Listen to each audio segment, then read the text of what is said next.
اللهم صل على محمد وآل محمد. اعوذ باللہ من الشیطان الرجیم. بسم اللہ الرحمن الرحیم. وبہ نستعین وہو خیر المعین. عزیزان گرامی، الحمدللہ عقائد کے دروس کا سلسلہ جاری و ساری ہے. آج ہم موضوع امامت کو لے کے آگے بڑھیں گے. سب سے پہلے امامت کے موضوع پر جو سوال ذہنوں میں اٹھتا ہے کہ ہمیں امام کی ضرورت کیوں ہے، یہ اس کو تھوڑا سا علمی انداز میں اگر کہیں کہ وجود فلسفہ یہ امامت کیا ہے، کہ امامت یا امام کے وجود کا فلسفہ، اس کا ہدف اور مقصد کیا ہے. اس میں جو اہم ترین دلیل جو بیان کی جاتی ہے وہ پروردگار کا قاعدہ لطف ہے. پہلے قاعدہ لطف سمجھاؤں گا، پھر اس کو تطبیق کریں گے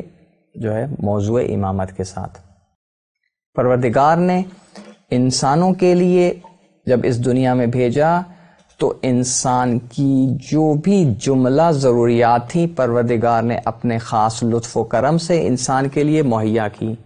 مثال کے طور پر انسان کو نشو و نما کے لیے غذا کی ضرورت ہے، انسان کو نشو و نما کے لیے پانی کی ضرورت ہے، انسان کو زندہ رہنے کے لیے آب و ہوا کے جو ہے ہوا کی ضرورت ہے، انسان کو زندہ رہنے کے لیے سورج کی روشنی کی ضرورت ہے. تو پروردگار نے یہ ہر وہ چیز جو انسان کی زندگی کے لیے، انسان کی نشو و نما، جسمانی نشو و نما کے لیے ضروری تھی، پروردگار نے وہ انسان کے لیے مہیا کر دی. تو اب یہ پروردگار نے جب انسان کو اس دنیا میں بھیجا تو جہاں انسان کی جسمانی نشو و نما کا خیال رکھا، وہاں اس کی معنوی اور روحانی ارتقاء اور نشو و نما کا بھی خیال رکھا. انسان کو کسی خاص ہدف اور مقصد کے تحت اس دنیا میں بھیجا گیا ہے، اور یہ جو ہدف اور مقصد ہے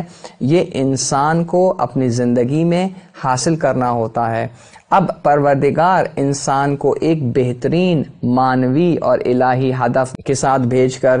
پروردگار اگر انسان کو اس کمال اور اس جو ہدف ہے اس تک پہنچنے کا وسیلہ اور ذریعہ فراہم نہ کرتا، اس کی طرف رہنمائی نہ کرتا، تو یہ خدا سے بعید ہے. تو خدا کا لطف ہمارے اوپر، انسانوں کے اوپر، کہ جہاں پروردگار نے ہمارے لیے بہترین الہی اہداف معین کیے، انسانی ارتقاء میں کہا گیا کہ انسان کو کمال حاصل کرنا ہے، اس دنیا میں روحانی کمال حاصل کرنا ہے، تو اس روحانی کمال کے لیے جو بھی وسائل چاہیے تھی، جو بھی ذرائع تھے اور جو بھی رہنمائی کی ضرورت تھی، پروردگار نے انسان کو مہیا کی. اب یہ جو رہنمائی اور یہ ذرائع اب اگر نبی کے دور میں ہے تو نبی کی شکل میں ہے، اور جب ختم نبوت کے بعد جناب رسول خدا صلی اللہ علیہ وسلم کی نبوت کے ذریعے سے جب نبوت کا خاتمہ ہو گیا تو اب یہ ہدایت، یہ رہنمائی، الہی رہنمائی ایک الہی نمائندے کے ذریعے سے، کہ جو نبی نہیں ہو سکتا تو حتماً بطور امام وہ ہمارے لیے خدا نے مہیا کیا. تو سب سے پہلی جو قاعدہ لطف کے تحت پروردگار کا لطف جو ہے وہ اس بات کا تقاضا کرتا ہے کہ جب انسان کو کسی مقصد اور ہدف کے لیے بھیجا گیا ہے تو اس مقصد اور ہدف کی طرف رہنمائی کرنے کے لیے، اس تک لے جانے کے لیے پروردگار نے ہمارے لیے جہاں دیگر وسائل اور ذرائع مہیا کی، جیسے عقل و شعور ہمیں دیا، ہمارے اندر جو ہے وہ ہمارے اندر ضمیر رکھا، اور پروردگار نے ہمیں قرآن جیسی نعمت سے اور ہدایت سے مالا مال کیا، وہاں پر ہماری رہنمائی کے لیے ائمہ جیسی ہستیاں بھی ہمارے لیے مہیا کی. تو سب سے پہلے ہم اگر چاہتے ہیں کہ روحانی تکامل حاصل کریں، روحانی طور پر کامل ہوں، روحانی ارتقاء ہمیں حاصل ہو، تو اس کے لیے ضروری ہے کہ ہمیں الہی رہبران ہمارے لیے مہیا ہوں، کہ جو پروردگار نے اپنے قاعدہ لطف کے ذریعے سے ہم تک پہنچائیں، ہمارے لیے مہیا کیے ہیں. تو یہ اس کو کہتے ہیں قاعدہ لطف. یہ پہلی دلیل. اس کے بعد ہم دیکھتے ہیں کہ پروردگار نے جو دین الہی ہمارے لیے نازل کیا اور جناب رسول خدا صلی اللہ علیہ وآلہ وسلم کے ذریعے سے وہ دین ہم تک پہنچا، تو اب یہ دین جب تک رسول خدا موجود تھے اپنی خالص ترین شکل میں موجود تھا، اس میں کسی قسم کی ملاوٹ نہیں تھی۔ لیکن رسول خدا صلی اللہ علیہ وسلم کی وفات کے بعد ظاہری بات ہے اس میں جو ہے آہستہ آہستہ جیسے وقت گزرتا گیا اس میں ملاوٹیں جو ہیں وہ شامل ہوتی رہیں، خالص اور ناخالص چیزیں آپس میں ملتی گئیں۔ اب ایسے میں اگر ہمارے پاس ایسی ہستیاں موجود نہ ہوتیں کہ جو یقین محکم کے ساتھ خدائی یعنی خدائی رہنمائی کے ساتھ، خدائی علم کے ساتھ وہ ہم کو بتا نہ رہی ہوتی کہ حق کا راستہ کون سا ہے اور باطل کا راستہ کون سا ہے، تو یہ دین اسلام محفوظ نہ رہتا۔ جس طرح ہمیں معلوم ہے کہ اس سے پہلے ادیان الہی جب انبیاء علیہم السلام آتے تھے اور اس کے بعد ان کے جانے کے بعد جو ہے اگر اس قوم اور ملت میں جو ہے کس طرح بگاڑ پیدا ہوتا چلا گیا، کیوں مذہب یہودیت یا دین یہودیت کے بعد دین عیسائیت کی ضرورت پیدا ہوئی کہ دین یہودیت وقت گزرنے کے ساتھ اس میں بہت زیادہ بگاڑ پیدا ہو گیا تھا، ان کی کتابوں میں بہت زیادہ تحریفات ہو گئی تھیں۔ اسی طرح اس کے بعد پھر عیسائیت کے بعد کیوں دین اسلام کی ضرورت پڑی کہ جو دین عیسائیت تھی، جو حضرت عیسیٰ علیہ السلام جو دین لے کر آئے تھے، اب وہ اپنی خالص شکل میں جو ہے وہ نہیں رہا تھا۔ ایسے میں خالص ترین دین اسلام جو ہمارا نظریہ یہ کہ جتنے بھی انبیاء آئے وہ دین اسلام ہی کے لیے آئے تھے، دین اسلام کی تبلیغ کے لیے آئے تھے، اپنے اپنے دور اور حالات کے تقاضے کے مطابق انہوں نے اپنے دین کو پیش کیا، دین اسلام کو پیش کیا۔ تو اس کے بعد جب حضرت عیسیٰ کے بعد پھر جب اس دین میں ناخالص چیزیں آ کے مل گئیں اور یہ اپنے اصل ہدف سے جو ہے منحرف ہو گیا، انحراف اس میں پیدا ہو گیا، خرافات اس میں شامل ہو گئیں، تو رسول خدا صلی اللہ علیہ وسلم نے آ کے دوبارہ سے پھر دین اسلام آسمانی دین کیا احیا کیا۔ اب رسول خدا کے بعد اگر دین خالص رہا ہے تو اس کی وجہ یہ الہی نمائندگان ہیں کہ جو خداوند متعال سے نے جن کی ضمانت دی ہے، جن کا انتخاب رسول خدا نے خدا کے اذن سے کیا اور ان کو بیان کیا، اور یہی نظریہ امامت ہے۔ یہاں پر مناسب ہوگا کہ حضرت علی علیہ السلام کا ایک قول آپ کے سامنے پڑھ کر میں سناؤں کہ ہاں ہرگز زمین حجت الہی کے ساتھ قیام کرنے والے سے خالی نہیں ہو سکتی، وہ قیام کرنے والا چاہے ظاہر ہو، آشکار ہو یا مخفی ہو یا پوشیدہ ہو، تاکہ خدا کی دلیلیں اور اس کی واضح نشانیاں باطل نہ ہونے پائیں۔ ایسا نہ ہو کہ وہ جو ہے خدا کی واضح نشانیاں جو ہے اس میں ملاوٹ ہو جائے، ناخالص چیزیں اس میں شامل ہو جائیں، خرافات اس میں شامل ہو جائیں، تو حقیقت کی پہچان ختم ہو جائے۔ تو ایسے میں یہ ائمہ اطہار علیہم السلام ہمارے لیے بہترین ذریعہ اور وسیلہ ہے کہ جو حقیقی دین اسلام کی ترویج میں اور حقیقی دین اسلام کی تبلیغ میں اور اس کی حفاظت میں انہوں نے اپنا بھرپور کردار ادا کیا۔ اسی طرح تیسرے مرحلے پر ہم یہ دیکھتے ہیں کہ امت کے بہت سارے سیاسی مسائل ہیں، امت کی اجتماعی مسائل ہیں، سیاسی اور اجتماعی قیادت کہ جس میں ان پورا کا نہ صرف شخص کو،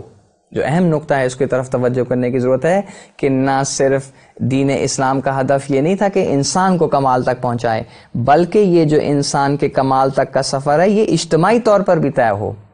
ایک شخص اور ایک فرد کو نہیں کہا گیا، ورنہ روحانیت ہوتی اسلام میں۔ روحانیت کیا تھی کہ تم جنگلوں میں چلے جاؤ، اپنی پیش رفت کرو، اپنے اوپر جو ہے تمہاری توجہ ہو، اپنے اوپر جو ہے تم جو ہے اپنے آپ کو پاک و پاکیزہ رکھو، گناہوں سے بچا کے رکھو، باقی معاشرے میں کیا ہو رہا ہے تمہیں سے کوئی غرض نہ ہو۔ تو ایسا نہیں ہے، اسلام کہتا ہے کہ جہاں تم نے، اور تقویٰ کی تعریف بھی یہی کی کہ جہاں تم نے اپنے آپ کو معاشرتی برائیوں سے جو ہے معاشرتی فساد ہے اور جو معاشرے میں جو برائیاں پھیلی ہوئی ہیں، نہ صرف یہ کہ ان سے اپنے آپ کو، غلاظتیں جو معاشرے کی ان سے اپنے آپ کو محفوظ رکھنا ہے، بلکہ معاشرے کی صفائی کا کام بھی تمہیں نے کرنا ہے۔ معاشرے میں جو لوگ ہیں ان کو جو ہے ان کی حفاظت کا کام بھی تم نے کرنا ہے، ان کو برائیوں سے بچانے کے لیے تم نے اپنا کردار ادا کرنا ہے۔ تو ایسے میں جہاں پہ سیاسی اور اجتماعی قیادت جو ہے امت کو ضرورت ہے، اور یہ سیاسی اور اجتماعی قیادت اگر غلط لوگوں کے ہاتھوں میں چلی جائے کہ چلی گئی تو اس کی وجہ سے پوری قوم کا رخ جو ہے بجائے ترقی کے تنزلی کی طرف روانہ ہو گیا۔ امت جو تھی وہ ترقی کی طرف جاتی پوری کی پوری، وہ تنزلی اور جو ہے وہ انحطاط کا جو ہے وہ شکار ہوتی چلی گئی۔ تو اب ایسے میں ہمارے پاس جو ہے ہمیں یہ بات سمجھ آتی ہے کہ اگر یہ سیاسی اور اجتماعی قیادت الہی قیادت ہو، اور انشاءاللہ کہ آپ کو معلوم ہے کہ جب امام زمانہ عجل اللہ فرجہ شریف کا ظہور ہوگا تو جب یہ قیادت سیاسی اور اجتماعی جب ہمارے امام کے ہاتھ میں آئے گی تو اس وقت جو عالم انسانیت ترقی کرے گی اور ارتقاء کے منازل طے کرے گی وہ اس سے پہلے کبھی بھی انسان نے نہیں دیکھے ہوں گے، کیونکہ اجتماعی سیاست اور قیادت جو ہے ہم یعنی اجتماعی اور سیاسی قیادت ہم کیوں کہتے رہبران الہی کے ہاتھ میں ہوں، کہ اس لیے کہ وہ جانتے ہیں کہ انسان کی اندر جو موجود صلاحیتیں ہیں ان سے کیسے بھرپور استفادہ کیا جائے،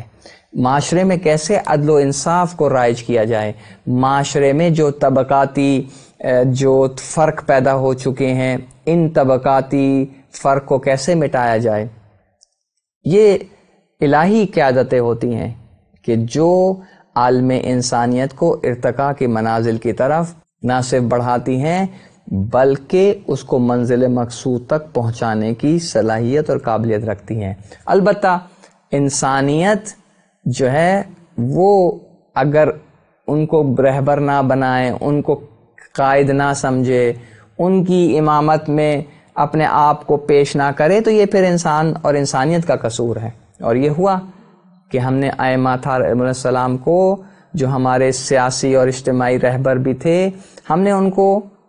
یعنی زمانے نے ان کو صرف مذہبی پیشوا کے طور پر تو قبول کیا، لیکن سیاسی اور اجتماعی قیادت ان سے جدا کر دی۔ نتیجہ کیا ہوا؟ معاشرے میں ہم نے دیکھا کہ ہمارا معاشرہ اسلامی معاشرہ، کہنے کو اسلامی معاشرہ، لیکن بجائے ترقی کی جانب جانے کی طرف حرکت کرنے کے